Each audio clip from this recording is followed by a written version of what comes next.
Good morning, everybody. It's your favorite aspiring revolutionary here, wandering author, reminding you that we are all the authors of our own lives. As always, my message remains the same: spend less, live more, earn your freedom with frugality. Today, we're going to do, or at least attempt, another whiteboard video. I apologize, I know I missed a day or two of uploads. I do actually have content. I've actually been interviewing and applying for jobs, like real jobs. So, been a little busier than usual.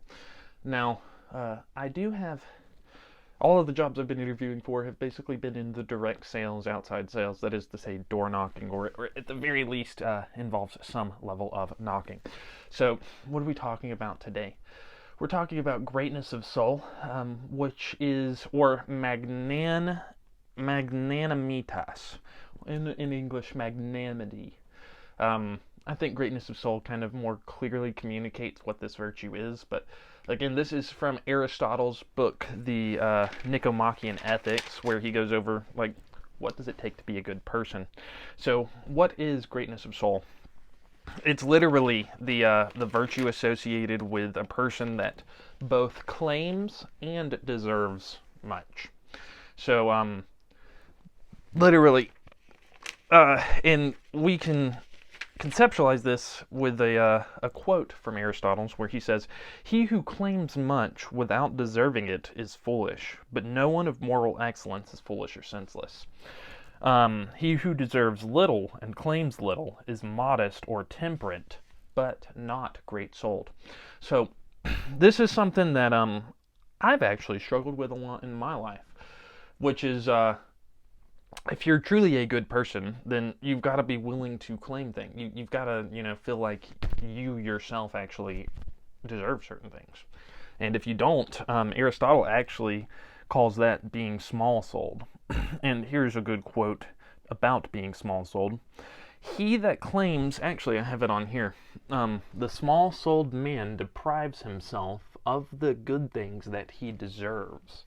He that claims less than he deserves is small-souled. The most small-souled of all would seem to be the man who claims less than he deserves when his deserts are great. For what would he have done had he not deserved so much?" Now, in Book 4, Chapter 3, Aristotle says, "Since to be great-souled involves greatness, just as handsomeness involves size, small people may be neat and well-made, but not handsome. So I'm sorry if you're short." Hashtag, uh-oh. According to Aristotle, you can be neat, but not handsome if you're short. "He that claims much without deserving it is vain, although not everyone who claims more than they deserve is vain." So, like all Aristotelian virtues, we have it sitting here on a scale where greatness of soul is sitting in the center. On one end, when we're not claiming what we deserve, we have smallness of soul. And then on the other end, where we are claiming more than we deserve, we have vanity. So, how do we cultivate a great soul? Well, one, that literally means that a great-souled person, even though they claim they deserve a lot, the reason why it's virtuous is because they really do deserve a lot. The rightness of their claim is what makes it virtuous. Now, that does leave the question, how do we know what we deserve? And also, greatness of soul isn't just about, like, any kind of deserving. It's how much honor and dishonor you deserve. And the reason that is greatness of soul relates to how we deal with the highest goods that we can award people, or that people can deserve. And according to Aristotle, the greatest external good, Book 4, Chapter 2, is that which we offer to the gods, is coveted by men of the highest station, and is a prize awarded for the noblest deed. And what is that? Honor. Clearly. And such a thing is honor. Therefore, the great-souled man is he who has the right disposition and relate to honor and disgraces. And again, the small-souled man claims less than he deserves, and less than the great-souled man deserves. The vain man, on the other hand, claims more than he deserves, but less than what the great-souled man deserves. And inasmuch as the great-souled man deserves most, he must be the best of men. So this is an interesting virtue because this is one of the first virtues that Aristotle goes over that requires all of the other virtues, courage, temperance, wisdom. Those must be present. That's why I have this right here. This is a crowning ornament. So magnanimity, or greatness of soul, can only be present if we have the other virtues. It makes them better, but it's also not sufficient for them. It's like a crowning ornament. So, for the better a man is, the more he deserves, and he that is, for the better a man is, the more that he deserves, and he that is best deserves most. So again, greatness of soul implies greatness in all virtues. Here's a good quote. Greatness of soul seems therefore to be, as it were, a crowning ornament of the virtues. It enhances their greatness, and it cannot exist without them. Hence it is hard to be truly great-souled, for greatness of soul is impossible without moral nobility. Honor rendered by common people on trivial grounds will be utterly despised. So again, even though greatness of soul deals with honor, we're not trying to be honored by just anybody. We want to be honored by the best of men, right? So the great-souled man is particularly concerned with honor, but they also pay respect due to wealth, power, and good and bad fortune. So whenever I was door knocking back in the day, not this time yet, I haven't started yet, but there was it's easy because you make a lot of money every time you get a sale to feel high, then if you're not making sales to feel low. I bring that up because Aristotle has a quote, so the great-souled man is going to be even-tempered. He will not rejoice over much in prosperity, nor grieve over much in adversity. Light and steady. And then another aspect, so since greatness of soul is such a difficult virtue to cultivate, it does seem, in Aristotle's eyes, to be correlated with like the gifts of fortune. Were you born into a wealthy family? If so, you might have a greater soul. It is thought that the gifts of fortune also conduce to greatness of soul. Book 4, Chapter 3, Section 19. For the high-born, powerful, and wealthy are esteemed worthy of honor. Even these gifts of fortune make men more great-souled because their possessors are honored by some people. So he's saying literally because wealthy people or people born into fortunate circumstances are honored by some people, that in itself makes them more likely to be great-souled. Even if luck or fortune can increase the likelihood you will be great-souled, luck isn't sufficient alone. Since true worth and greatness of soul cannot exist without complete virtue. It is true that even those who merely possess the goods of fortune may be haughty and insolent, because without virtue it is not easy to bear good fortune becomingly. Now, even if being born into a good circumstance makes it easier for us to cultivate greatness of soul, unless we're truly virtuous, we're not going to be that way. And in fact, being born into good circumstances can make it easy for us to not really value the benefits of fortune that we've been given by the circumstances of our birth. And such men, being unable to carry their prosperity and thinking themselves superior to the rest of mankind, despise other people, although their own conduct is no better than another's. And this is where he starts kind of talking about vanity. So these are people that look on the surface like they could be great-souled men, but truly they're not any better in their conduct than other people. The fact is that they try to imitate the great-souled man without being really like him, and only copy him in what they can, reproducing his contempt for others, but not his virtuous conduct. For the great-souled man is justified in despising other people. And I don't know if anybody should despise other people, but I think what Aristotle's really getting at is the great-souled understand that they are more virtuous than the average person, and that's just how it is. The great-souled man does not run into danger for trifling reasons, and is not a lover of danger, because there are few things that he values. But he will face danger in a great cause, and when doing so, he will be ready to sacrifice his life, since he holds that life is not worth having at every price. So a great-souled person is going to be willing to sacrifice their life for a great cause, because life's only worth living if it's a good life. For the great-souled man, great-souled men love giving and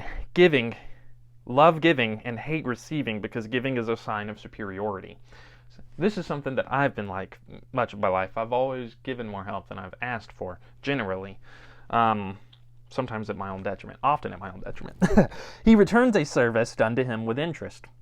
The great-souled are thought to have a good memory for any benefit they have conferred, but a bad memory for those which they have received.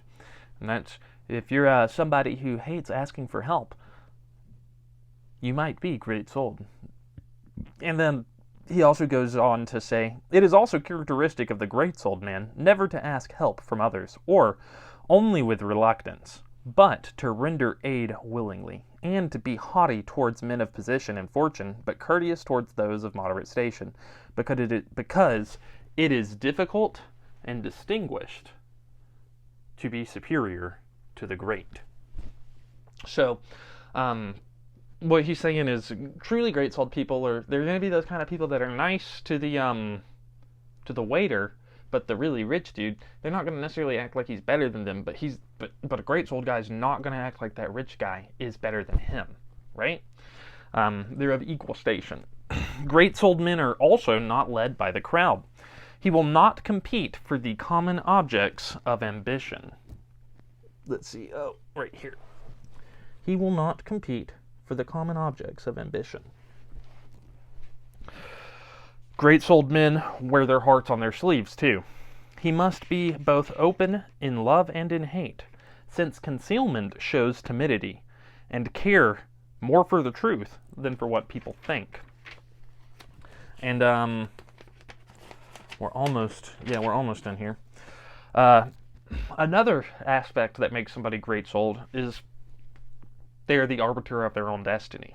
In Aristotle's words, he will be incapable of living at the will of another, since to do so is slavish.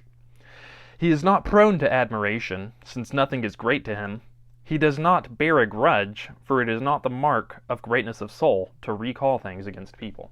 So, a great-souled man is someone who's forgiving. At the very least, they don't hold on to grudges.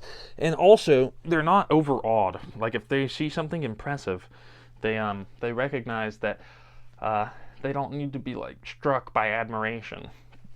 Other traits generally attributed to the great-souled man are a slow gait, a deep voice, and a deliberate utterance. So the guy who's great-souled is going to walk slowly, purposefully, and they're going to speak with purpose. And then we'll conclude our discussion of greatness of soul by looking at the two defects, which is small-souledness and vanity.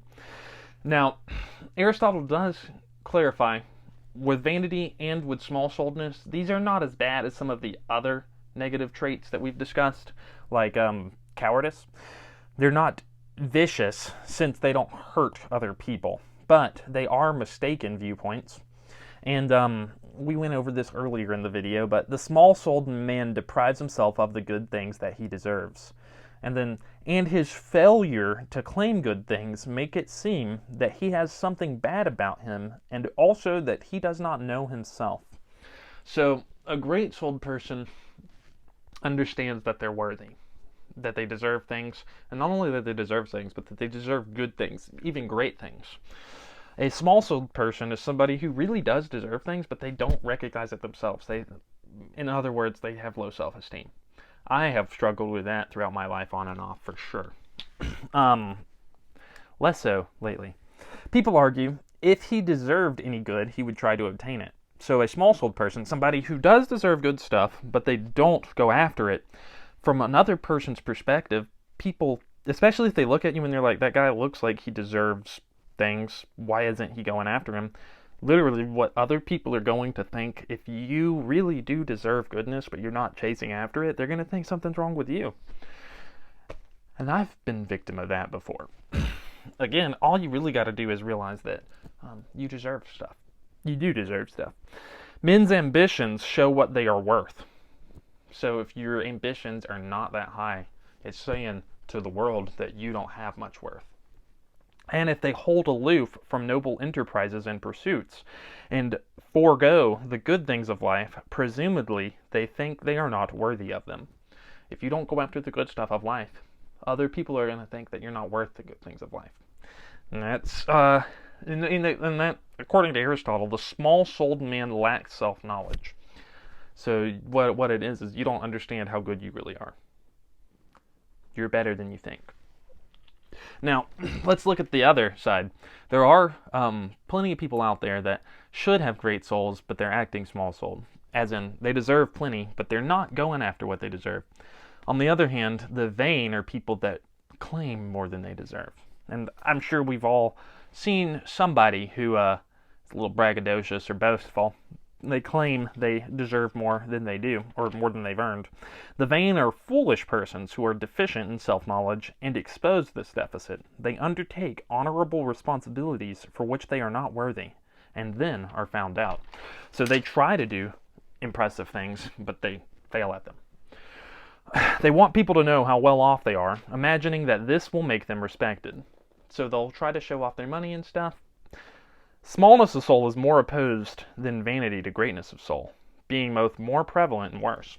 Now that was probably the most interesting part of this chapter to me. So if we compare smallness of soul, people who don't claim what they deserve, and vain people, people who claim more than they deserve, in Aristotle's eyes, the people who claim less than they deserve are worse. So, start claiming what you deserve. Smallness of soul is also more prevalent. Now, next time we discuss, we'll be talking about something that's similar to greatness of soul, but bears the same relation to it as liberality does to magnificence. So remember, the previous two virtues we've discussed with Aristotle's book were magnificence and liberality, which both concern wealth. Magnificence is how you handle large sums of wealth, how you spend huge volumes of money. Aristotle said that the magnificent man is an artist in expenditure. The liberal guy is somebody who knows how to handle small expenditures well. So greatness of soul is how we handle great honor. Ambition is the next virtue. What we'll talk about next time is how we handle small or medium sizes of honor, right? So the main takeaway is that being small-souled is the worst. So you've got to claim what you deserve, or you're lacking in self-knowledge. But that's next time we'll talk about ambition. It's a much shorter chapter, and then we'll go into anger and gentleness, and then we've got obsequiousness and surliousness, and self-honesty. But that's really all I've got for you guys right now. This is a wandering author reminding you to be great-souled and to spend less, live more, earn your freedom with frugality. What are you guys doing in order to inspire, uplift, and empower your community today? Because this world isn't changing. Unless we all do our part, you can count on me to do mine daily. Till next time, love y'all.